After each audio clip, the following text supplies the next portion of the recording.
नमस्कार। आज हम भारत के संवैधानिक विकास के एक बहुत ही दिलचस्प दौर को समझने की कोशिश करेंगे। जी, ये वो दौर था जब ईस्ट इंडिया कंपनी एक व्यापारिक संस्था से धीरे धीरे एक सरकार में तब्दील हो रही थी। बिल्कुल। और ये बदलाव रातों रात नहीं हुआ। नहीं, बिल्कुल नहीं। 1784 से 1853 के बीच ब्रिटिश संसद ने कई ऐसे कानून बनाए जिन्होंने, आप कह सकते हैं कि धीरे धीरे कंपनी के पर कतरे और भारत पर अपनी पकड़ मजबूत की। तो आज की हमारी पड़ताल इसी कहानी पर है। हम इन कानूनों की गहराई में उतरेंगे और देखेंगे कि कैसे भारत में ब्रिटिश नियंत्रण की नींव रखी गई और उस पर एक पूरी प्रशासनिक इमारत कैसे खड़ी की गई। तो चलिए शुरू करते हैं 1784 के पिट्स इंडिया एक्ट से। जी, तो 1784 का पिट्स इंडिया एक्ट, इसे ब्रिटिश प्रधानमंत्री विलियम पिट लेकर आए थे। ऐसी क्या जरूरत पड़ गई थी उस वक्त? देखिए, उस वक्त कंपनी भारत में बहुत शक्तिशाली तो हो चुकी थी, लेकिन उस पर भ्रष्टाचार और कुप्रबंधन के भी बहुत गंभीर आरोप लग रहे थे। अच्छा। तो ब्रिटिश सरकार कंपनी की ताकत पर नियंत्रण तो चाहती थी, लेकिन वो भारत पर शासन करने की सीधी जिम्मेदारी नहीं लेना चाहती थी। इसीलिए ये एक्ट लाया गया। जी हाँ। तो ये नियंत्रण किया कैसे गया? मैंने सुना है इसे दोहरी सरकार की शुरुआत भी कहते हैं। बिल्कुल। सुनने में ये बड़ा जटिल लगता है। इसका मतलब क्या था असल में? ये सुनने में जितना जटिल है उतना ही चालाकी भरा सिस्टम था। इस एक्ट ने पहली बार कंपनी के काम को दो हिस्सों में बांट दिया। ओके, कौन से दो हिस्से? एक व्यापारिक और दूसरा राजनीतिक। अच्छा। तो व्यापारिक मामले देखने के लिए पहले की तरह ही 24 सदस्यों वाला कोर्ट ऑफ डायरेक्टर्स यानी बीओडी बना रहा, जो कंपनी के शेयरधारकों का प्रतिनिधि था। जी।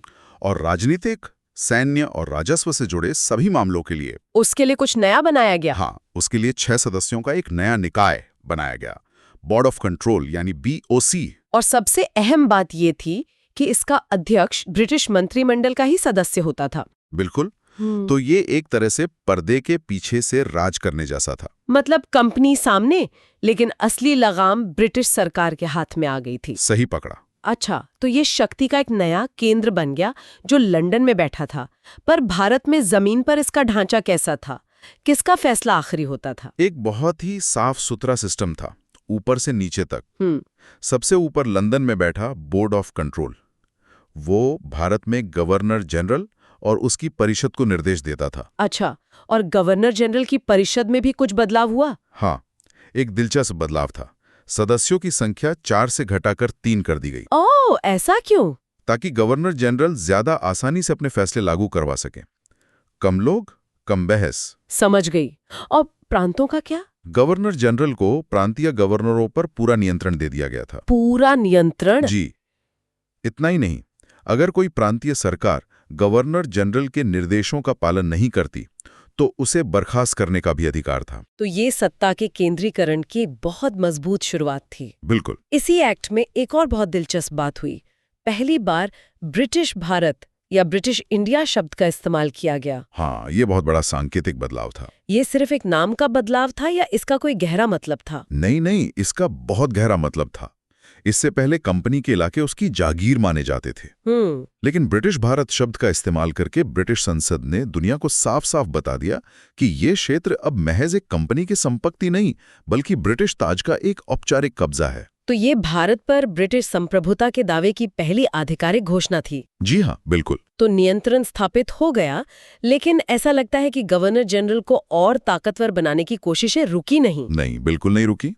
1786 में एक और छोटा लेकिन बहुत महत्वपूर्ण अधिनियम आया। अच्छा। इसने गवर्नर जनरल को 2 ऐसी शक्तियां दी जिनसे वो लगभग अजेय हो गया। वो कौन सी शक्तियां थीं? पहली, उसे अपनी ही परिषद के फैसले को खारिज करने का अधिकार मिल गया, यानी जिसे हम वीटो पावर कहते हैं। बिल्कुल, वीटो पावर।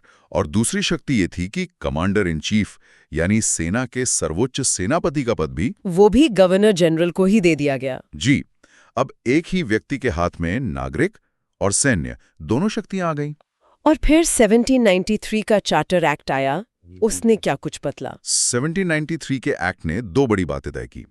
पहला, इसने कंपनी के व्यापारिक अधिकार पत्र को अगले 20 सालों के लिए बढ़ा दिया। मतलब लाइसेंस रिन्यू हो गया। हाँ, लेकिन दूसरा बदलाव ज्यादा महत्वपूर्ण और कह सकते हैं विवादास्पद था। वो क्या था? ये तय किया गया कि बोर्ड ऑफ कंट्रोल और उसके कर्मचारियों का वेतन अब ब्रिटिश खजाने से नहीं, तो फिर कहां से? भारतीय राजस्व से दिया जाएगा। एक मिनट, क्या इसका मतलब ये हुआ कि भारत पर नियंत्रण रखने वाले ब्रिटिश अधिकारियों का वेतन भी भारतीयों के ही पैसे से दिया जा रहा था। ठीक यही बात थी। ये तो आपका पैसा हमारा शासन वाली बात हो गई। बिल्कुल। ये भारत के संसाधनों पर एक सीधा और अतिरिक्त बोझ था, जिसने आने वाले समय में धन की निकासी के सिद्धांत की नींव रखी। तो 1793 में कंपनी को 20 साल की छूट मिल गई, लेकिन इन 20 सालों में यूरोप का माहौल बदल चुका था। हाँ, नेपोलियन की वजह से ब्रिटिश व्यापारियों को नए बाजार चाहिए थे और उनकी नजर भारत पर थी। और यहीं से 1813 के एक्ट की कहानी शुरू होती है। बिल्कुल। 1813 का चार्टर एक्ट एक बड़ा मोड़ था। इसकी सबसे बड़ी हेडलाइन थी एकाधिकार का अंत। मतलब ईस्ट इंडिया कंपनी की मोनोपोली खत्म कर दी गई। हाँ, ब्रिटेन के व्यापारियों के भारी दबाव के कारण कंपनी का भारत के साथ व्यापार पर जो एकाधिकार था उसे खत्म कर दिया गया। भारत के दरवाजे सभी ब्रिटिश व्यापारियों के लिए खोल दिए गए। लेकिन क्या ये पूरी तरह से खत्म हो गया था? मुझे लगता है इसमें कुछ अपवाद थे। हाँ, आप सही कह रही हैं। 2 महत्वपूर्ण अपवाद थे। कौन से? कंपनी को चाय के व्यापार और चीन के साथ व्यापार पर अपना एकाधिकार बनाए रखने की छूट मिली। अच्छा, क्योंकि ये दोनों उस समय बहुत मुनाफे वाले सौदे थे। जी बिल्कुल। लेकिन बाकी सभी चीजों के लिए मुकाबले का मैदान खुल चुका था। 1813 का एक्ट सिर्फ व्यापार के बारे में तो नहीं था, इसने भारत के सामाजिक ताने-बाने पर भी असर डाला। सही कहा। इसी एक्ट ने पहली बार ईसाई मिशनरियों को भारत में आने और अपने धर्म का प्रचार करने की खुली इजाजत दी। ये एक बहुत बड़ा कदम था। हाँ, क्योंकि इसने पहली बार बड़े पैमाने पर भारत के सामाजिक और धार्मिक मामलों में सीधे हस्तक्षेप का दरवाजा खोल दिया। और शिक्षा के बारे में भी तो कुछ हुआ था। जी, ये भी एक ऐतिहासिक पहल थी।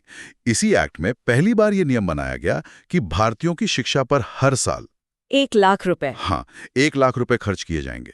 हालांकि ये रकम बहुत कम थी, लेकिन ये पहली बार था जब ब्रिटिश शासन ने भारतीय शिक्षा के लिए एक सांकेतिक जिम्मेदारी स्वीकार की। तो एकाधिकार टूटा, शिक्षा और धर्म प्रचार के दरवाजे खुले, लेकिन ऐसा लगता है कि केंद्रीकरण की प्रक्रिया अभी भी रुकी नहीं थी। नहीं, रुकी नहीं थी, बल्कि और तेज हो गई थी। और अगला पड़ाव 1833 का चार्टर एक्ट इसे एक नए स्तर पर ले गया। बिल्कुल।